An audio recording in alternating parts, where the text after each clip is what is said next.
Hi, everyone. Thanks for joining me today. I just want to remind you that really the purpose of this channel is to help awaken people to the season that we are living in, this season of the Lord's return, because I truly believe we are that generation that is going to see the Lord come back for his church first with the rapture, and then we as his bride will come back with him for the second coming.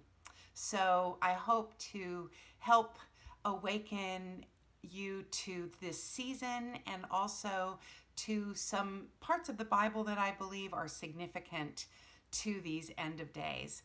So today I really wanted to share with you a passage that I've been working on for a while. I've really been studying it because it's a little bit challenging, and I think a lot of people find it challenging. And I know for me, because I wasn't awakened, I would read this and I would just skim right past it because I didn't understand it and I didn't know its significance. And so I've been studying it, but I feel like the Lord said to me that He wanted me to just give kind of a framework for you so that you will go and study this for yourself, because it definitely takes some digging and find some good commentaries, even some videos to help bring real clarity for you, because I think it's important, very important, that you study this for yourself. But I'm going to give you kind of what I have discovered through the studying of this and give you a framework. I want to try to keep this as brief as I can, but I think it's really important. So it's going to be from Daniel 9. Remember that we've talked about the fact that these final days are really designed for the nation of Israel. We know that for centuries there was no Israel, right? And that Jesus talked about the super sign of the regathering of the Jews.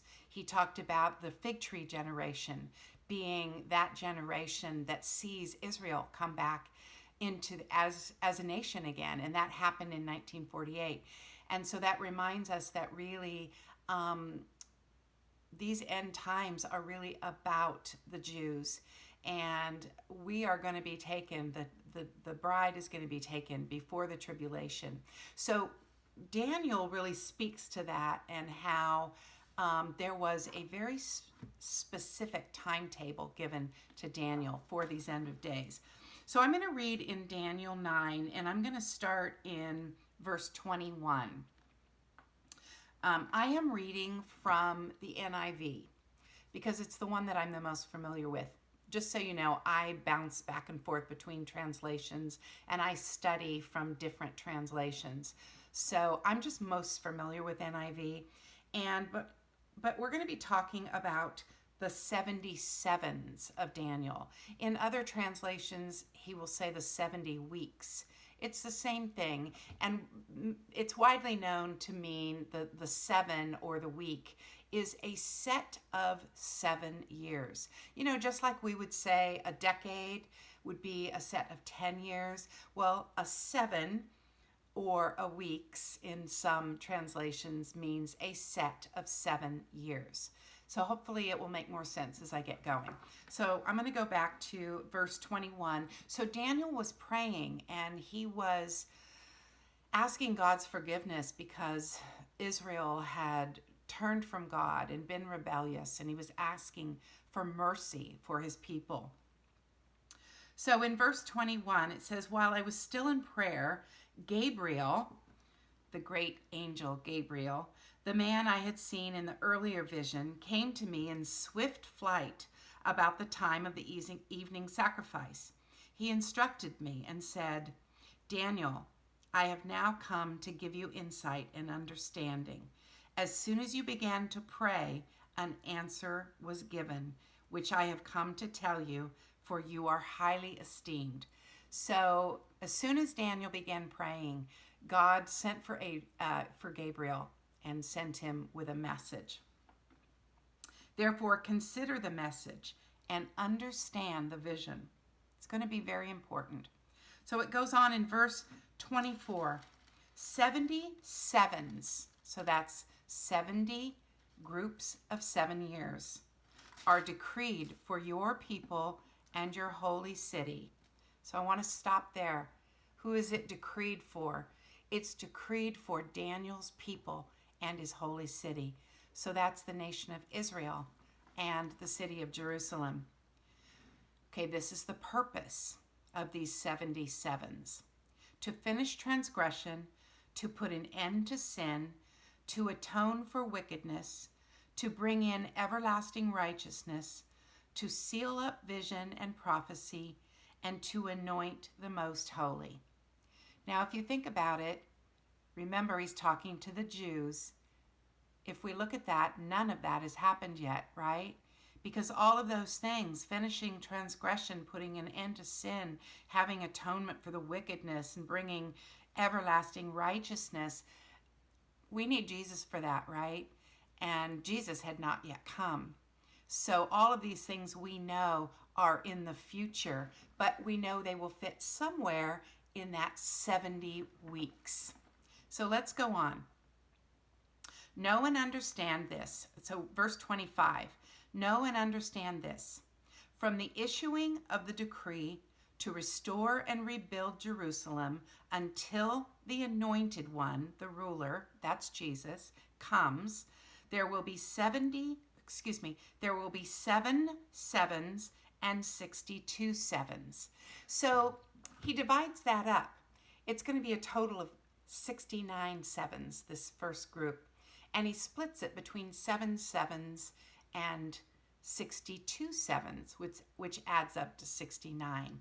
What most scholars believe is the reason is that first 7 which is 49 years, right? 7 times 7 years was 49 years. That was the period of time where the city of Jerusalem was rebuilt.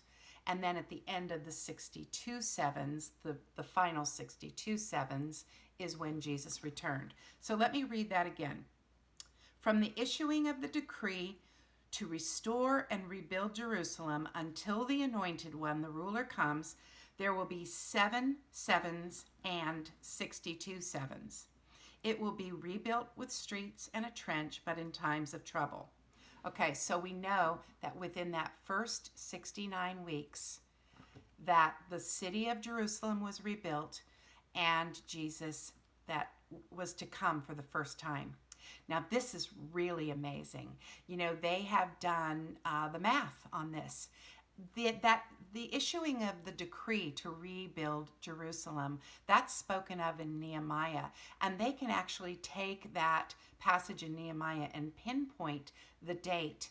And then, of course, they go 400 and I think it's 34, 35 years forward, the end of the 69 weeks. And that takes them to the day that Jesus rode in on the donkey and was declared the Messiah. And the math comes out to the day. How amazing is that? You know, when I heard about that, my faith was just so built. You know, that's one of the purposes for prophecy, is for God to show himself to be real, and that we can trust every single word that is written in the Bible. And so when you see things like this and you see these prophecies fulfilled to the day, you've got to know that the rest of the prophecy and the rest of the Bible is true. So I hope you're encouraged by that. So starting up with verse 26, after the 62 sevens, the anointed one will be cut off and will have nothing. The people of the ruler will destroy the city and the sanctuary. We know that is when the temple was destroyed in AD 70. The end will come like a flood. War will continue until the end, and desolations have been decreed. So it goes at the beginning of verse 26, after the 62 sevens, and that includes also that first 7. So that's really the end of the 69. It says that the anointed one, or Jesus, will be cut off. So this begins kind of a gap in time. And we know that because at the beginning, you remember, he talks about all the things that are going to happen in the 70 weeks. He talks about that there will be an end to sin and um, all of those different things that we discussed that clearly haven't happened yet because the Jews rejected Jesus. So we know that we are now in a gap period. So it's kind of like there was a stop clock or a time clock that began with the issuing of that decree and ended when Jesus came. And well, the Jews rejected them, correct? So that clock stops at that point. And now we go into this gap period where Jesus died, the temple was destroyed in 70 AD, and then of course at that point, because the Jews had rejected Jesus, God turned his attention to the Gentiles. You know, that's another reason why we know for sure that we're in this gap period, because Paul talks about in Ephesians how the church was a mystery. So the church is not spoken of in these verses. So we know that we are in this gap period, which is the church age, where the fullness of Gentiles are going to come in.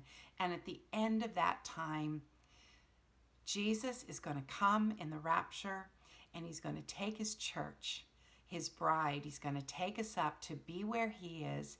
And then, of course, we're going to return with him in the second coming.